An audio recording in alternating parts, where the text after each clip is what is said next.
अस्सलाम वालेकुम everyone, I am फ़रियाल है और आज के टॉपिक में हम पढ़ेंगे what is assignment operator. Assignment operator कौन कौन से होते हैं और असाइनमेंट ऑपरेटर दरअसल वर्क क्या करते हैं। सबसे पहले मैंने आप लोगों को पिछली लास्ट 2-3 वीडियोस में एक बात बताई थी कि assignment operator equal is equal to assignment operator. ये हमारे पास असाइनमेंट ऑपरेटर है, ये हमारे पास असाइनमेंट ऑपरेटर है, इसको हम आगे जाके पढ़ेंगे। मैं क्यों कहती थी equal is equal to assignment operator.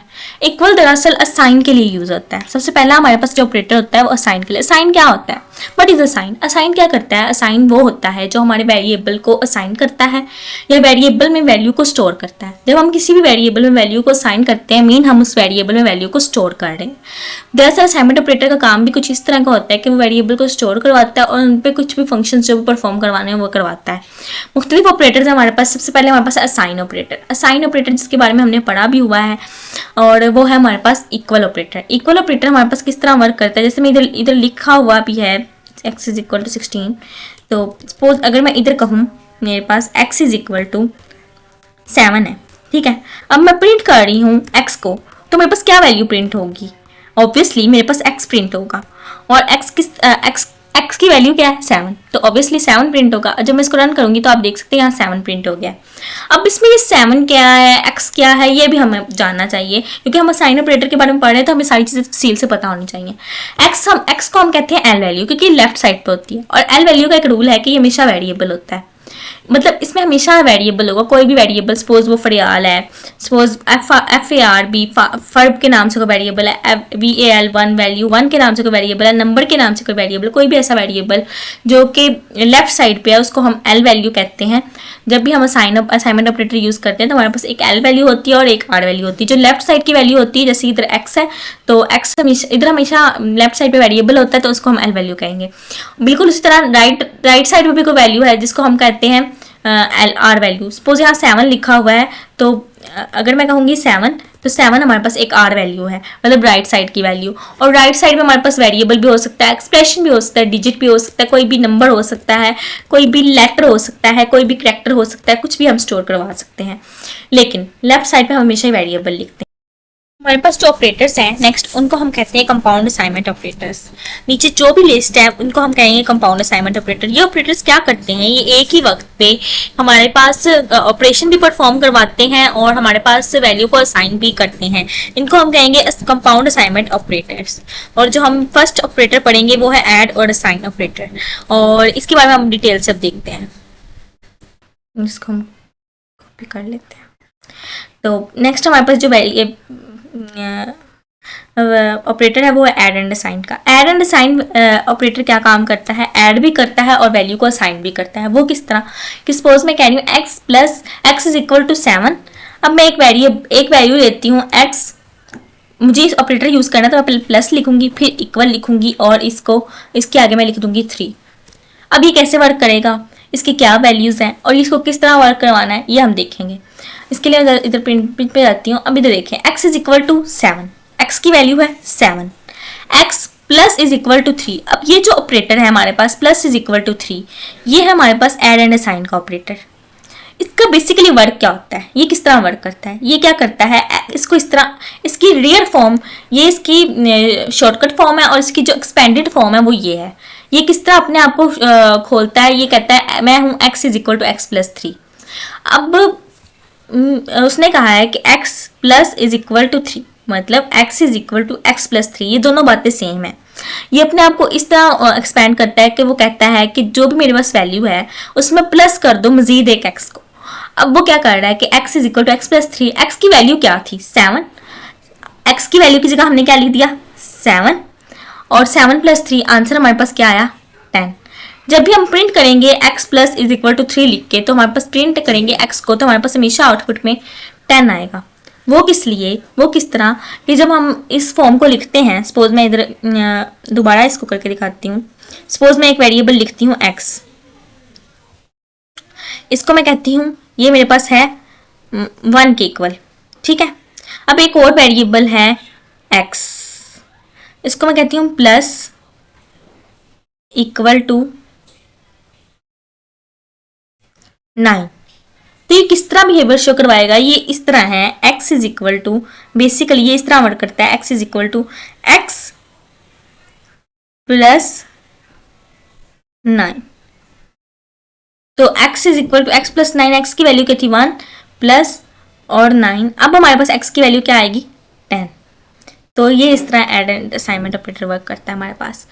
बिल्कुल इसी तरह जब हम अपने कंपाइलर पे जाके इसको रन करेंगे तो आप देख सकते हैं इधर हमारे पास 10 ही प्रिंट होगा, run and print 10 and print होगा। बिल्कुल इस तरह हमारे पास नेक्स्ट ऑपरेटर है माइनस एंड असाइन का, हाँ सब्ट्रैक्ट एंड असाइन का।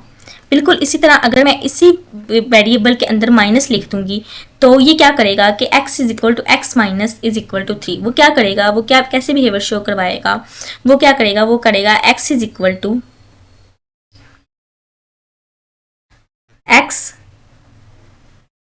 माइनस और इसमें 3 माइनस कर देगा, जो भी वेरिएबल हुई वैल्यू होगी उसमें से 3 माइनस कर देगा।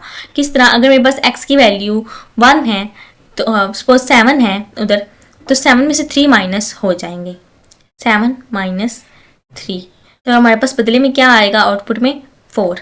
तो इस तरह अगर मैं इसको रन करती हूँ तो आप देख सकते हैं हमारे पास रन के दौरान पे 4 आंसर आएगा। बिल्कुल इस तरह अगर मैं इधर मल्टीप्लाई लगाऊंगी तो वो जो भी वैल्यू होगी उसके दरमियान x के साथ 7 को 3 के साथ मल्टीप्लाई कर देगा।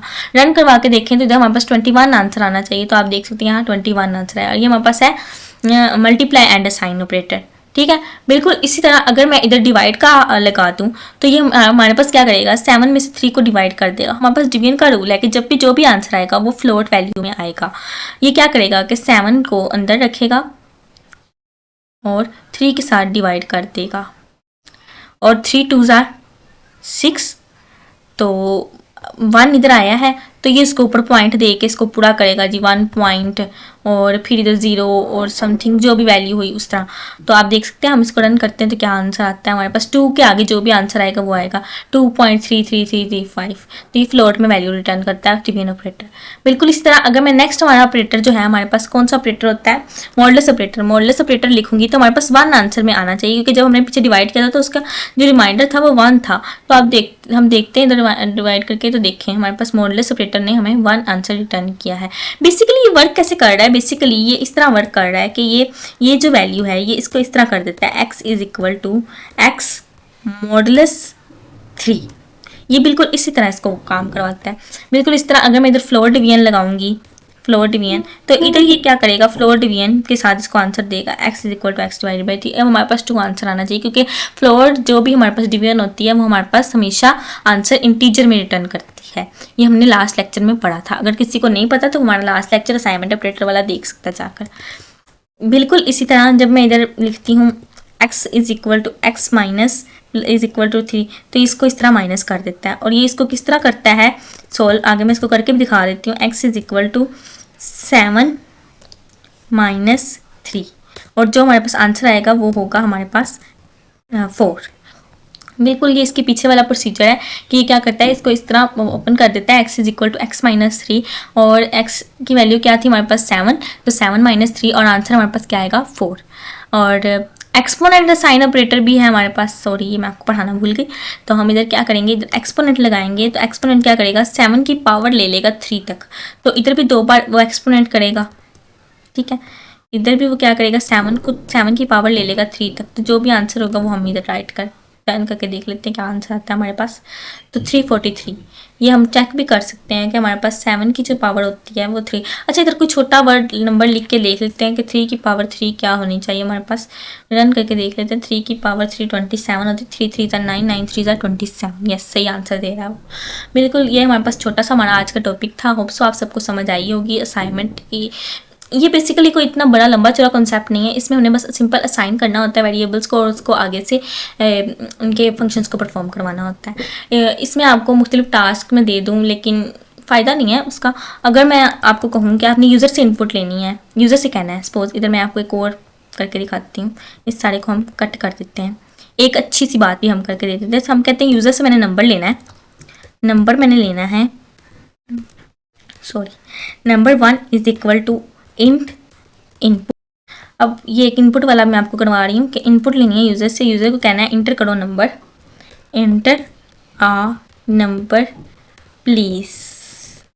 भाई हम तहम्मुल से बात करेंगे ना अपने यूज़र से, हम उसको रिस्पेक्ट देंगे। ठीक है, तो इधर जब हम उस इंट, इधर भी थी एक वैल्यू, सॉरी आनी थी इनपुट, आप लोगों ने मुझे बताया ही नहीं, सच आप लोग कैसे मुझे बता सकते हैं। अच्छा, अब यूज़र हमें नंबर दे रहा है, हमने क्या किया कि यूज़र से नंबर लिया। अब मैं कह रही हूँ एक्स में क्या ऐड करना है, कोई भी मैं फॉर एग्जांपल वैल्यू ले रही हूँ एक्स, और मैं कह रही हूँ इसमें हमने ऐड कर नहीं सॉरी नंबर 1 में हमने क्या ऐड करना है, जो भी हम यूज़र से नंबर लेंगे और उसमें हमने क्या ऐड करना है, हमारा कोई भी ऐसी वैल्यू है जिसमें हमको 100 ऐड करना है। ठीक है, अब जब हम इसको रन करेंगे तो पहले वो हमसे यूज़र से हमसे हमारा नंबर पूछेगा, enter a number please. Sorry, हमने इसको प्रिंट तो किया ही नहीं, तो वो सिर्फ ऐड ही करेगा, रन नहीं करेगा। प्रिंट करेंगे इसके बाद नंबर 1 को, तो हमारे पास जो भी नंबर 1 की फाइनल आउटपुट आएगी वो हमारे पास आएगी, डिस्प्ले होगी।